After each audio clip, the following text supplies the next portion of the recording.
Good evening, gentlemen. Welcome to the Glendale Model Railroad Club. Tonight, our third clinic will be presented by Mr. Tim Johnson. Tonight's subject will be the painting of brass equipment.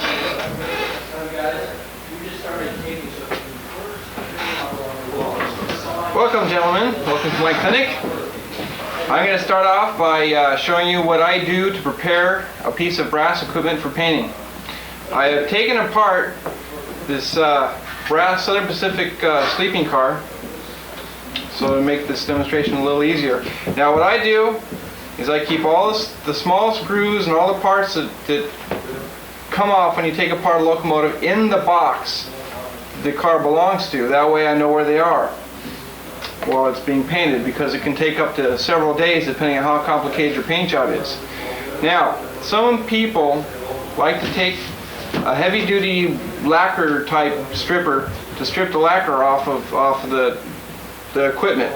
The lacquer is sprayed on there by the factory to keep the brass from tarnishing. Now, I have found through my experience that it's not always necessary to strip the lacquer off. You must first inspect each piece of equipment and make sure that if they did apply lacquer, that it's thin enough so that if you don't strip it, you won't be able to see big globs of lacquer on the ends or on the roof or any of the details. Now this car is pretty good. I don't think I need to strip the lacquer off this one.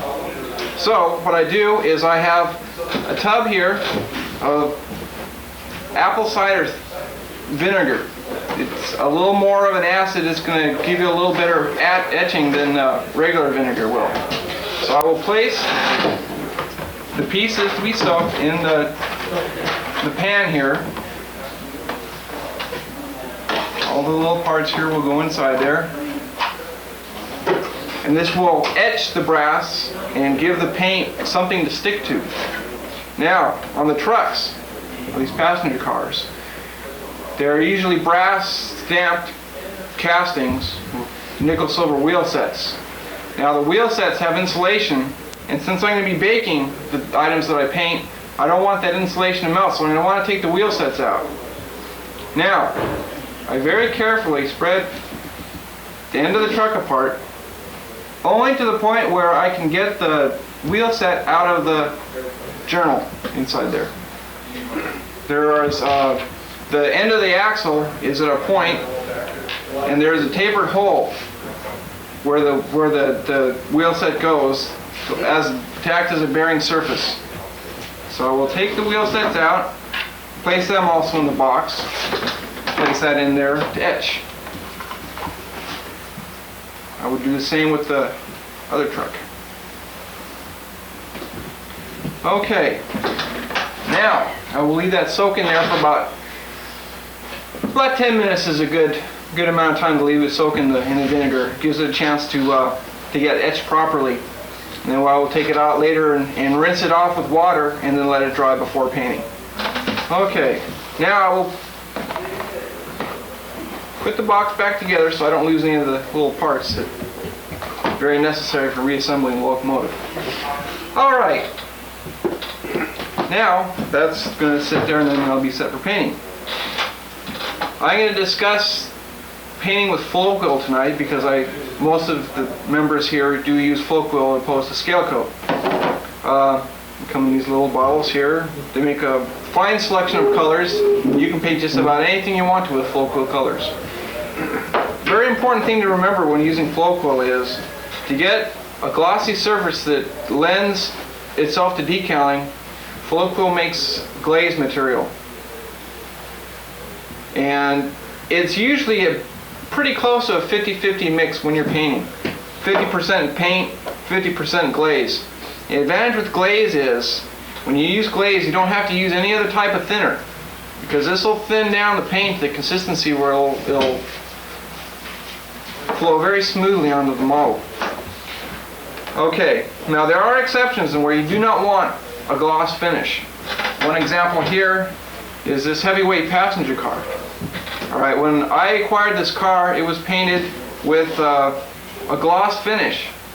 And as most of you probably know, when these cars were in service, they were kept very clean, except for the roof. The roof was a lot of times canvas with tar over it, or just due to the fact that it wasn't washed with the car, it became dull, very dull after being exposed to the sun and the elements. So what I did was, I masked the car, I sprayed straight Floquil flat engine black, and I got the desired luster of flat black on there. That's a contrast to the shiny sides. Okay. Now, most of the other things here, like the steam engine and this switcher, were painted. When they were painted, they had a glossy finish to them. After I lettered it, I sprayed Floquil flat finish over it to get. It's not really a flat finish. It's more of a semi-gloss, because a lot of this stuff, especially steam engines, up until the very end, were cared for pretty well, and you don't really want a flat finish. You want more of a semi-gloss on them. A few things to remember when you're airbrushing. Always keep the brush moving. When you're spraying, go from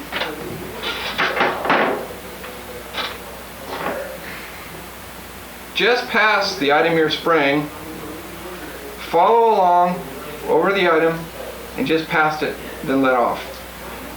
If you keep the airbrush still at any time during this process, you'll have more of a paint buildup than the rest of the area being painted, and the more you go over it, the heavier it'll become, and pretty soon you'll get a run. And runs are not fun at all. That practically means stripping the car down and starting from scratch if you get a run. So be sure you start just past the item you're spraying, all the way down the side, just past it, then let off. And when you're painting, you'll be able to see where your paint's going, and you kind of overlap a little bit from one line of paint to the next line of paint. Now this is a Pache airbrush designed for model work, and the amount of paint being applied is usually maybe about a quarter of an inch wide. So it takes a few strokes to completely paint an item that you're doing. Once you've painted one side, just go over it once, then you go to the other side and let this dry, because most likely it's going to take 2 or 3 coats before you get the amount of paint on it that's desirable, that it'll be able to hold up to masking and to being bumped around. Because equipment will get bumped around and you will get paint chips. And you go over and you do the other side, and then you go through, do each end, and you go back and repeat the process. Now, on multicolored paint jobs like this Union Pacific switcher here, what I like to do is I like to put on the darker colors first, like the gray here. It's going to be darker than the yellow. I will paint the entire body. Everything is going to get painted gray, because not only will it make the yellow easier to apply, it'll also act as sort of a primer coat. It'll make it a little more difficult for it to peel away with the masking tape when you mask it.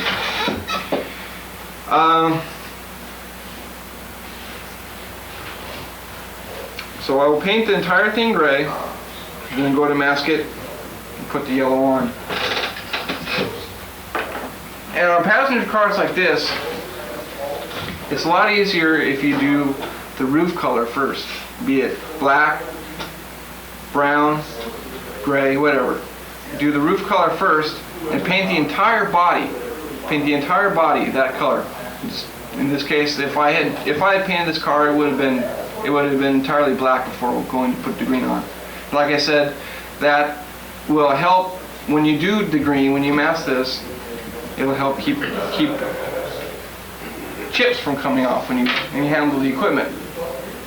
And there will be times where you'll lose a little paint, especially on the steam locomotives. There are a lot of vulnerable places like cylinders. You're going to get a lot of paint rub off there. So another thing that you need to keep in mind is touching up. After you've painted the locomotive, you have it weathered, or lettered rather. You go to operate it. You're going to need probably to do some work on it to get it operating smoothly. And in the process of getting that locomotive operating smoothly, you're going to have paint rubbing off.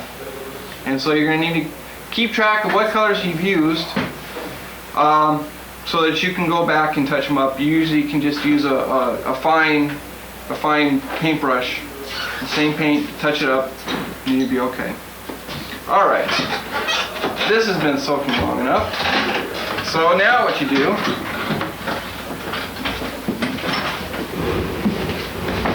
is you rinse it off cold tap water. This Fred can't get his camera all the way over there. I'm just going to put him over in the sink.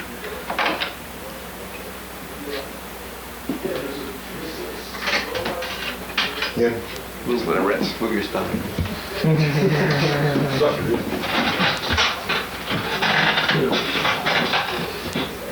All right. Care and cleaning of the airbrush once you've finished. All right. Oh, thank you, Rich. When you're doing two or more colors with your airbrush, it's not always necessary to take it completely apart to clean it out. The kind of thinner the solvent I like to use to clean the airbrush with, it's very inexpensive, acetone. When thinning the paint, I would use the manufacturer's thinner. Flowco makes a thinner, Scale Coat makes a thinner. That's what I would use if you're going to be thinning the paint down at all. For cleaning the airbrush out, acetone is it's not a very strong solvent, but it's more than able to clean out the airbrush, and you won't even know that you painted it if you clean it out correctly. Like I was saying, if you're going to do two or more colors, after you're done with the first colors, you don't necessarily need to take it apart and clean out all the little pieces. Just make sure that you shoot some acetone through the airbrush. Make sure you clean out the little cup and make sure that the tip area here is free of any paint that you have used, and then you're ready to go on to the next color. However, when you're finished with all your painting, it is a very good idea to take the airbrush completely apart and clean all the little parts out. And these paches are very easy to take apart. I'll show you the critical parts that need to be cleaned. The cup, very important you clean the paint cup. You want to get any paint out of there that you've used for painting your projects. You want that to be perfectly clean when you get finished with it.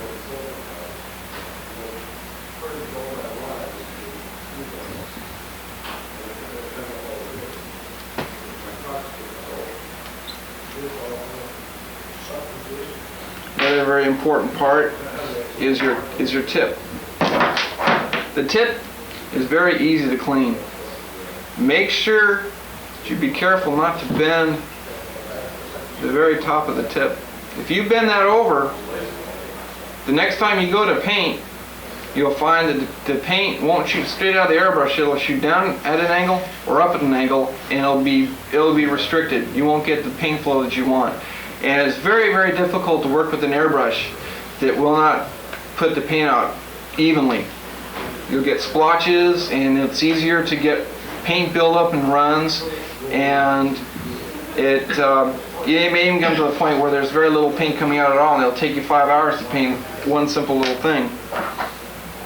So that's very important that you make sure that it's clean and that you don't bend that tip. Next important thing to clean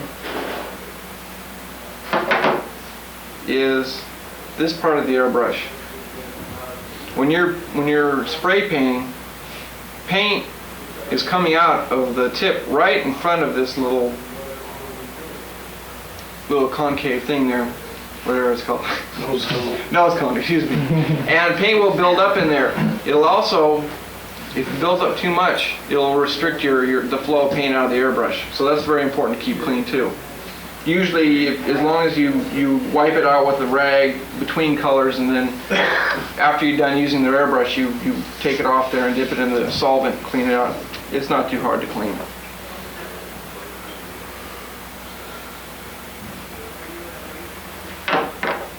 is also very important to clean. Your air, there's little, I don't think you guys can see this on the video, but there are little holes right here that go all the way through to the back, and that's where your air comes out. You want to make sure those don't get clogged, because that's what propels the paint onto the object you are painting. So it is not too difficult to keep that clean because it doesn't really see any paint, but you got to make sure that you at least wipe it down. Now, this is also very important, this little tip here. I don't know if you can see that. Nozzle. Shut up, Ed. I don't want to hear about it. Anyway, this, it's not too difficult to keep this clean because your tip is protruding through the hole there. But you do want to make sure that that is kept clean. Every once in a while, you want to make sure that there isn't a paint buildup inside the hole there, because paint can build up inside there and it can clog. Very easy to clog. And that's about it. I was going to give a practical demonstration, but we'll save that for a later day. Oh, excuse me, I'm sorry. Very important, thank you. After you've applied the paint, especially on brass only, do not attempt this with plastic. Warning, do not attempt this. We had another member here who did try this with plastic, and didn't work too well. Oven. Always bake your brass. It helps the paint adhere. The paint will stick a lot better, and it'll give you that nice glossy finish that decals love so much. Yes, sir. What temperature you use? 450 degrees? No. About 100 degrees is what you want to bake your brass. I've had experience. When you get up to the higher temperatures like 300, 350 degrees, it'll discolor the paint very severely. I did a Union Pacific car, and it was yellow, and the yellow turned brown. A very disgusting color. But if you want to model a burned out old passenger car, that's what you do, because that'll give you the burned out look. But about 100 degrees is what I bake with. And this is the size oven you want. Toaster ovens, those little toaster ovens are great. If you've got a little industrial switcher, it's about this long. Anything longer than that, you want an oven about this size, because this will take your long passenger cars, your heavy steam engines, your larger diesels. It'll hold about anything that you could possibly want. Yes, sir, Paul. How long do you leave it in the oven? Well, I've left it in as short a time as 15 minutes and as long as 2 hours. As long as you got your temperature at 100 degrees, you could leave it in there all day and it wouldn't do anything to it. So it depends. If you want the paint really baked on to where it would take a 75 millimeter shell to knock it off, I recommend about an hour. But if you're pressed for time, 15 or 20 minutes will do the job. You'll be able to take it out and let it cool down, because the paint will actually be dry to the touch until you let it cool.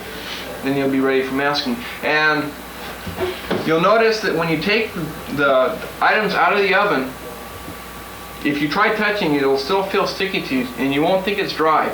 But once that sucker's cooled down, you'll be able to handle it and mask it, and you won't have any problem with the paint, rubbing off or anything like that. Yes, sir, Philip. How do you handle it without getting smudge marks on it? Like when you're getting out of an oven, do you like... Okay. Some of the stuff you can handle very carefully, like the tender. The tender of steam locomotives, most steam locomotives, is long enough that it allows you to get 2 or 3 fingers inside the body, and then another finger to support the very, very end, and you can slide it right into the oven. However, some things you cannot do that with, and what I like to use is like a dental pick or a small screwdriver. What you can do is put it through a window. Put it through a window, either a side or an end window. Because of the shape of the screwdriver, you're actually touching very little of the paint that you just applied, and so you won't even see any marks or anything. You just place it in like that very carefully, and usually on a item that's this long, I can get a finger or two on the very end for support until I'm actually sliding into the oven. And all you have to do is get a little edge of the item that you're working with onto that, and then you can take the screwdriver out and very carefully slide the item in as far as you can push it without endangering it. And then if you want it to go a little farther, you've always got the headlight. And you must be very careful not to touch that side, up there, or the lower portion of the headlight with a screwdriver, because at that point your paint is so wet, you'll put a scratch in it. So you have to have very steady hands when you're doing that. And you take the item out of the paint after it's done baking the same way? Well, no. What I do after the thing's finished baking, I open the lid of the oven and unplug it and let it cool. Yeah. Because that way, once the thing's cooled down, you can handle it very easily. You don't need any of the screwdrivers or the dental instruments or anything like that to pick it up. You can just pick it up with your hands. And then once the item has been painted and lettered, like I say, I apply Floco flat finish. I found that to be more ideal. I've used dull coat and a couple other things, and the Floco flat finish gives me the best finish. I prefer this finish. If you want a real flat finish, I recommend dull coat. But if you want a semi-gloss, then Floco is what you want to use. And you can spray it over scale coat or any paint, really. You don't have to just spray it over Floco. And then reassemble the equipment using your box there with all the parts in it. Be sure you don't lose any parts, because if you don't have any spare parts, it can be a very frustrating thing to be missing one screw here or one screw there. And, is there any more questions? You mentioned you clean your gun with acetone. Do you like acetone better than lacquer thinner? Yeah. They're actually, lacquer thinner and acetone are about the same strength, it's just that acetone is a little cheaper. Acetone is very, very inexpensive, and it cleans just as well as lacquer thinner does. You have to make sure that you wipe everything down real carefully. It takes the paint off real well. You just have to make sure everything's wiped down. Okay. Another question. I noticed, for the demonstration, you used your bare hands to pull the brass out of the vinegar etch, rinse it off. Do you take any particular care with gloves during that period of time until you get it primed? No, I do not. So you finger handle it after you wash it off, and you don't worry about finger. Well, grease? I finger handle it before I wash it off. All right, after I've washed it with water, I do not finger handle it anymore.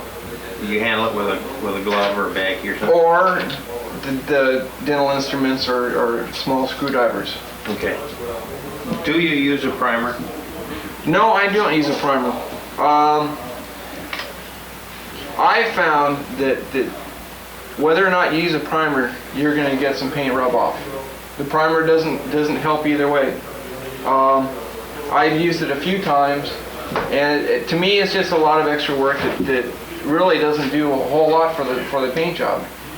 Some of you, I'm sure, prefer to use primer as you get something on the brass right away. But I found that you get just as good a paint job without the primer. And there are a few times. There was been a couple times like where I have a brass locomotive or car that's got maybe plastic pieces on it that have been put on aftermarket details or soft white metal castings. Then I will use a primer, because I don't want those plastic pieces to get eaten by the paint. Other than that, no. Are there any other questions of Tim regarding his method of painting brass?